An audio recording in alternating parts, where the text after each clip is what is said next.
نحمدہ و نصلی علی رسولہ الکریم اما بعد۔ آج مجالس سیرت النبی صلی اللہ علیہ وسلم کی چھٹی مجلس ہے، اور یہ چھٹی مجلس جناب رسول اللہ صلی اللہ علیہ وسلم کے والدین حضرت عبداللہ اور حضرت آمنہ سے متعلق ہے۔ سیرت النبی صلی اللہ علیہ وسلم کا سلسلہ چل رہا ہے۔ ہماری بات یہاں تک پہنچی تھی کہ جب جناب رسول اللہ صلی اللہ علیہ وسلم کے والد محترم حضرت عبداللہ کے فدیے میں 100 اونٹوں کو ذبح کیا گیا اور حضرت عبداللہ کو بچا لیا گیا، چنانچہ عبد المطلب کو اپنے بیٹے عبداللہ کی شادی کی فکر دامن گیر ہوئی۔ قبیلہ بنی زہرہ جو شرافت نسبی میں ممتاز تھا، اس میں وہب بن عبد مناف کی صاحبزادی آمنہ کا حضرت عبداللہ کے نکاح کا پیغام دیا گیا۔ حضور صلی اللہ علیہ وسلم کے والد کا خاندان مکۃ المکرمہ کا اور والدہ کا خاندان مدینۃ المنورہ کا تھا۔ حضور صلی اللہ علیہ وسلم کی ولادت تو مکۃ المکرمہ کی ہے، لیکن ہجرت مدینۃ المنورہ ہونی ہے۔ گویا یہ سب انتظامات پہلے سے کیے جا رہے ہیں، اور یہ سب محض اتفاق نہیں ہے۔ حضرت عبداللہ سے پہلے حضرت آمنہ کے کئی رشتے آئے تھے، مگر ان کے والد نے رد کر دیے تھے۔ اب ہوا یہ کہ حضرت عبداللہ کے نکاح میں حضرت آمنہ آئیں اور یہ نکاح ہو گیا۔ حضور اکرم صلی اللہ علیہ وسلم کے والدین دونوں کا نسب آگے جا کر کلاب پر مل جاتا ہے۔ محمد بن عبداللہ بن عبد المطلب بن ہاشم بن عبد مناف بن قصی بن کلاب بن مرہ، اور اسی طرح آپ کا والدہ کی طرف سے محمد بن آمنہ بنت وہب بن عبد مناف بن زہرہ بن کلاب بن مرہ۔ پھر آگے دیکھیے کہ اللہ تبارک و تعالی نے اپنے حبیب صلی اللہ علیہ وسلم کے لیے کس والد کو چنا۔ عبد المطلب کے 12 بیٹے تھے، 12 میں سے کوئی بھی والد بن سکتے تھے۔ غور کیجئے، ان میں سے ایک کا نام تھا عبد العزیٰ جسے ابو لہب کہتے ہیں، ایک کا نام تھا عبد الشمس، ایک کا نام تھا عبد الحارث۔ اگر ان میں سے کوئی بنتے تو لوگ کہتے کہ ان کے باپ کا نام ہی بتوں کے نام پر تھا۔ ایک چچا تھا نوفل، نوفل کا معنی ہوتا ہے سخت جگہ۔ اگر نام دیکھے جائیں تو یا تو بتوں کے نام پر ہیں یا نام کا کوئی معنی ہی نہیں بنتا، بے معنی نام ہے۔ ان سب 12 بیٹوں میں سے ایک کا نام تھا عبداللہ۔ عبداللہ کا بندہ ہے، عبداللہ کا معنی ہے اللہ کا بندہ۔ سبحان اللہ، اللہ تیری شان پر قربان جائیں کہ آپ نے اپنے حبیب صلی اللہ علیہ وسلم کے لیے کس والد کا انتخاب کیا، اور ان کا نام کتنا خوبصورت، یعنی اللہ کا بندہ، کیونکہ اس آنے والے نبی امی نے اللہ کی بندگی جو سکھانی تھی۔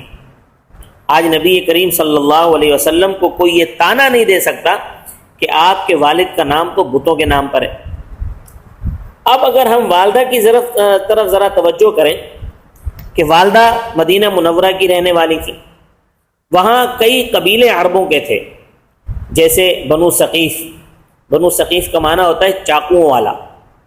اسی طرح بنو نذیر، بنو نذیر کا معنی ہوتا ہے کانٹوں والا۔ تو اس قسم کے کئی قبیلے تھے، لیکن ایک قبیلہ ایسا تھا جس کا نام تھا بنو زہرہ۔ بنو زہرہ کا معنی ہوتا ہے تازگی والا۔ نبی صلی اللہ علیہ وسلم کی والدہ ماجدہ بنو زہرہ قبیلے سے تھی، یعنی قبیلے کا نام بھی ایسا کہ بہترین نام، بہترین قبیلے کو چنا۔ پھر والدہ کا نام بھی بہترین۔ اس زمانے میں عورتوں کے بہت سارے نام تھے، کئی تو بہت ہی عجیب ہی ہوتے تھے، جیسے خنشا، خنشا بد شکل، حربہ لڑنے والی، اس طرح کے نام ہوتے تھے۔ مگر اللہ رب العزت نے اپنے حبیب صلی اللہ علیہ وسلم کے لیے جس کو والدہ کے طور پر چنا، ان کا نام تھا آمنہ، یعنی امانت والی، کیونکہ اللہ رب العزت نے اپنی امانت ان کے سپرد کرنا تھی، اس لیے اللہ رب العزت نے ان کا نام بھی آمنہ چنا کہ یہ امانت والی ہے، میری امانت کی صحیح حفاظت کریں گی۔ شادی کے کچھ عرصے بعد حضرت عبداللہ نے تجارت کی غرض سے قافلے کے ساتھ شام کا سفر کیا۔ راستے میں بیماری کی وجہ سے مدینۃ المنورہ میں ٹھہر گئے، اور وہیں ان کا انتقال ہو گیا اور وہیں مدفون ہے۔ انتقال کے وقت حضرت عبداللہ نے 5 اونٹ اور چند بکریاں اور ایک باندی جن کی کنیت ام ایمن اور نام برکت تھا ترکے میں چھوڑی۔ آج کے اس واقعے سے ہمیں 4 سبق ملتے ہیں۔ نمبر 1، رشتے کے انتخاب میں ہمیں کیا صفات دیکھنی چاہیے۔ حضور صلی اللہ علیہ وسلم کے دادا نے اپنے بیٹے عبداللہ کے لیے رشتے کا انتخاب کیا تو ایسی لڑکی کا انتخاب کیا کہ جس کا نسب اور کردار اچھا تھا۔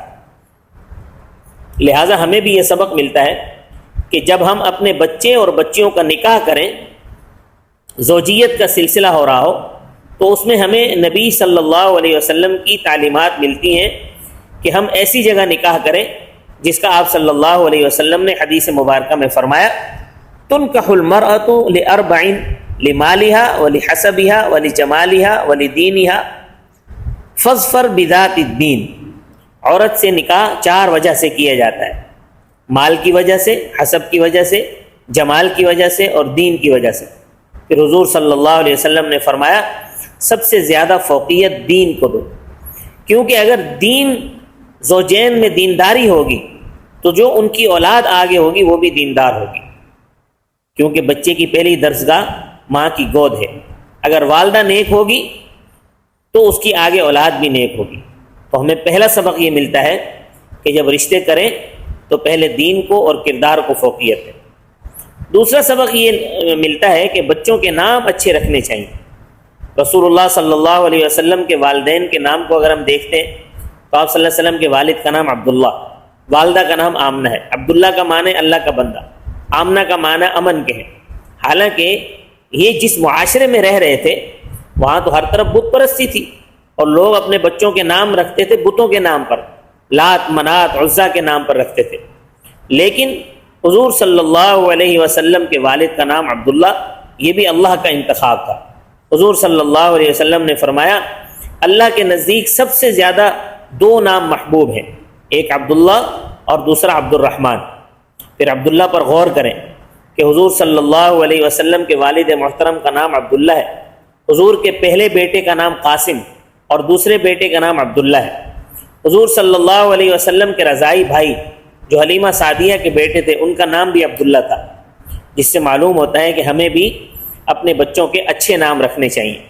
قرآن میں کتنے اچھے نام ہیں۔ حضرت ابراہیم علیہ السلام کے بارے میں اللہ نے ارشاد فرمایا فبشرناہ باسحاق ومن وراء اسحاق یعقوب، تو ہم نے اسے اسحاق کی اور اسحاق کے پیچھے یعقوب کی خوشخبری دی، کہ اسحاق کی خوشخبری دی، اس کا بھی بیٹا پیدا ہوگا، اس کا نام یعقوب ہو۔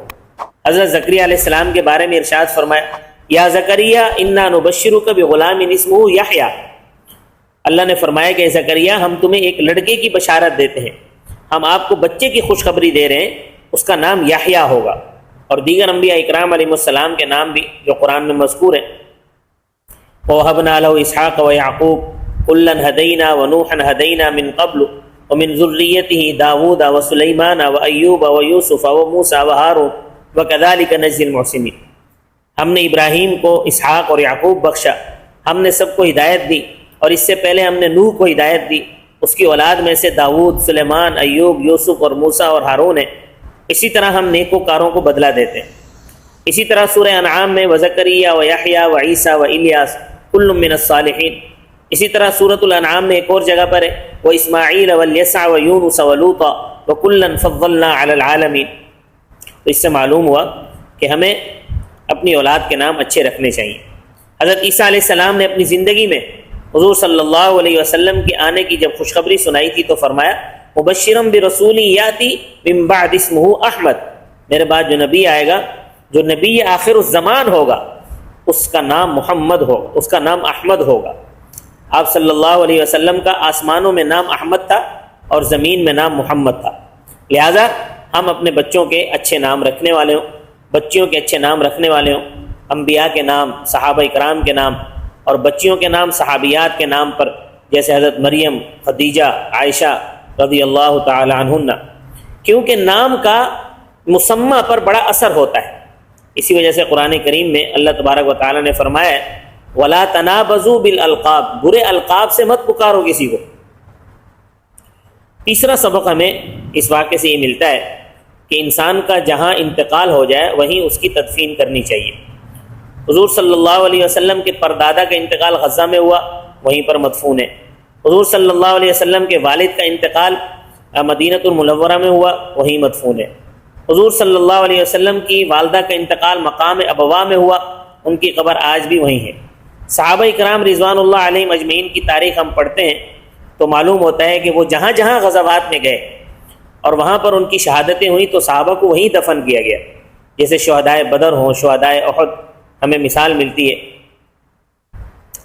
قرآن کریم میں بھی اللہ تعالیٰ نے فرمایا ہے وَمَا تَدْرِي نَفْسٌ بِأَيِّ أَرْضٍ تَمُوتُ إِنَّ اللَّهَ عَلِيمٌ خَبِيرٌ، کوئی نہیں جانتا کہ وہ کس زمین پر مرے گا، بے شک اللہ جاننے والا ہے، خبردار۔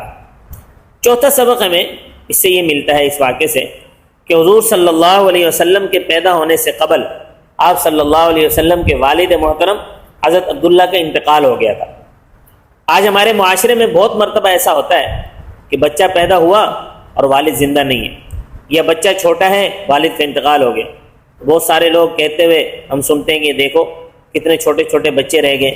اب بظاہر انسان کو دکھ تو ہوتا ہے، لیکن یہ اللہ تعالیٰ کی حکمتیں ہیں، اللہ اپنی حکمتوں کو ہم سے زیادہ جانتا ہے، لہٰذا غلط باتیں نہیں نکالنی چاہیے ایسے موقع پر۔ وگرنہ حضور صلی اللہ علیہ وسلم تو محبوب خدا ہے، آپ صلی اللہ علیہ وسلم کے بارے میں کوئی غلط لفظ نکالتا تھا تو آپ صلی اللہ علیہ وسلم کے لیے اللہ تعالیٰ فوراً آیت نازل فرماتے تھے۔ جو کوئی آپ صلی اللہ علیہ وسلم کی شان میں کمی کرتا تھا فوراً اللہ کا حکم آ جاتا تھا۔ جیسے ابی لہب کے بارے میں اللہ نے فرمایا تبت یدا ابی لہب وتب، ابو لہب کے دونوں ہاتھ ٹوٹ گئے اور وہ خود ہلاک ہو گیا، یعنی ابو لہب کے لیے ہلاکت ہے۔ تو جو کوئی آپ کا استہزاء کرتا، انا کفیناک المستہزئین، آپ سے جو لوگ مسخرہ پن کرتے ہیں، اللہ فرماتے ہیں کہ ہم ان کی سزا کے لیے کافی ہیں، کہ ہم آپ کا مذاق اڑانے والوں کے لیے کافی ہیں، ان کو بدترین عذاب دیا جائے گا۔ لیکن اگر ہم حضور صلی اللہ علیہ وسلم کی سیرت کو دیکھتے ہیں تو آپ صلی اللہ علیہ وسلم کی پیدائش سے قبل آپ صلی اللہ علیہ وسلم کے والد کا انتقال ہو گیا تھا۔ تو کیا اللہ کو معلوم نہیں تھا کہ میرے محبوب پیدا ہو رہے ہیں؟ تو اس سے پہلے والد کا انتقال، یہی تو وہ حکمتیں تھیں جو ہمیں بظاہر سمجھ میں نہیں آتی۔ لہذا ایسے موقع پر نبی کریم صلی اللہ علیہ وسلم کی سیرت کو دیکھنا چاہیے کہ آپ صلی اللہ علیہ وسلم جب پیدا ہوئے یتیم تھے اور 6 سال کی عمر میں والدہ کا انتقال ہو گیا۔ بظاہر سارے سہارے ختم ہو گئے، لیکن اللہ نے آپ کو آگے جا کر خاتم النبیین کا تاج پہنایا۔ اس میں ہمارے لیے سبق ہے کہ سہارا صرف اللہ کا ہونا چاہیے، باقی تو صرف ظاہری سہارے ہیں۔ اللہ تعالی ہم کو نبی صلی اللہ علیہ وسلم کی سیرت اپنانے، پھیلانے اور سنتوں کے مطابق اپنی بقیہ زندگی گزارنے کی توفیق عطا فرمائے، آمین۔ وما علینا الا البلاغ المبین۔